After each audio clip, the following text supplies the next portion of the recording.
为什么几乎所有的君王都在吸取前朝的经验教训，最后却都不约而同地走向灭亡？这到底是什么原因导致的？商纣王自认为无所不能，把大军都派出去开疆扩土，而忽视了自己都城的防御，最后被周武王带着一群方伯部落把他家的水晶给偷了，商朝就这样灭国了。周王吸取教训，让诸侯们出去开荒，自己守家，既完成了开疆拓土，还能解决守家的问题，感觉还挺不错，两全其美。谁想这些诸侯们越来越不满足于现状，互相征讨，最后连周王室都不放在眼里了。最终秦国脱颖而出，不仅灭了周王室，还横扫六合，一统天下。秦始皇根据分封制的前车之鉴，来了个中央集权，把权力都握在自己手中，派官员去管理地方，想着这下应该不会有任何闪失了吧？但他忽略了这些官员的忠诚度。大秦朝生死攸关之时，这些官员纷纷倒戈，大秦帝国瞬间土崩瓦解。刘邦建立汉朝后，吸取教训，觉得连自己都靠不住，还能指望其他人对你忠心耿耿，于是大肆分封自己的儿子们为王。他以为这样，就算天下大乱，至少还是刘氏的江山。可他低估了权力对诸侯王的诱惑，这些诸侯王的野心远比他想象的大。权力多了，威胁皇权；权力过少，他们容易造反。结果就爆发了七王之乱。到了汉武帝时期，汉武帝觉得推行郡县制还是有必要，并把矛头指向了外敌，认为这样既能解决内部问题，又能打击外敌。结果西汉被外戚趁虚而入，篡了政权。到了东汉，皇帝谁都不相信，把权力交给了觉得最不可能造反的太监上，结果太监更不让人省心，肆意妄为，把天下搞得鸡犬不宁。最后爆发了大规模的起义，朝廷只好把权力下放给地方平定叛乱，这导致地方势力又开始做大，最终皇帝都没有了权力，成了傀儡。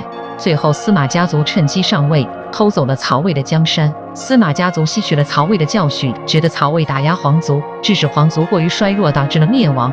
于是他们又开始大肆分封来稳固政权，结果八王之乱的爆发，把晋朝搞得国力大损，最后被外族入侵，形成南北分裂局面。隋朝再次统一天下后，又开始寻思前朝的教训，他们觉得世家大族过于庞大，极大地威胁到皇权，于是出现了科举制度，想着用考试选拔人才的方式来削弱氏族势力。这下可把老牌世家大族得罪得够呛，再加上隋炀帝的操之过急，劳民伤财，大失民心，导致国内起义不断。隋朝最后被唐朝所取代。唐朝吸取教训，又创立了节度使制度。后来这些节度使的权力越来越大，直接都敢造皇帝的反，逼得皇帝逃离了都城。最后尽管平息了叛乱，但唐朝也开始走下坡路，出现藩镇割据的局面，最终被权臣朱温篡位，建立后梁，天下进入五代十国的乱世时期。直到后周大将赵匡胤代周建立北宋，结束乱世。宋朝深知武将权力过大的危害，这剧本他们再熟悉不过了，因为他们的太祖皇帝赵匡胤就是这样上位的。于是宋朝推行重文轻武的政策，杜绝武将造反的问题。可这么一来，国家的军事实力大打折扣，宋朝被游牧民族欺负得五体投地，最终丢了江山，被元朝取代。直到朱元璋把蒙古送回了草原，建立了明朝。明朝吸取前朝的教训，把首都迁到了边防重地，这样就能更好地抵御外敌。但没想到最后却被后院的农民起义军给端了。到了清朝，清朝的皇帝觉得自己吸取了所有前朝的教训，处理好了一切内忧外患，自信到把来做生意的外国人都给赶走了。可他们不知道的是，海的那边工业革命正如火如荼地开展着。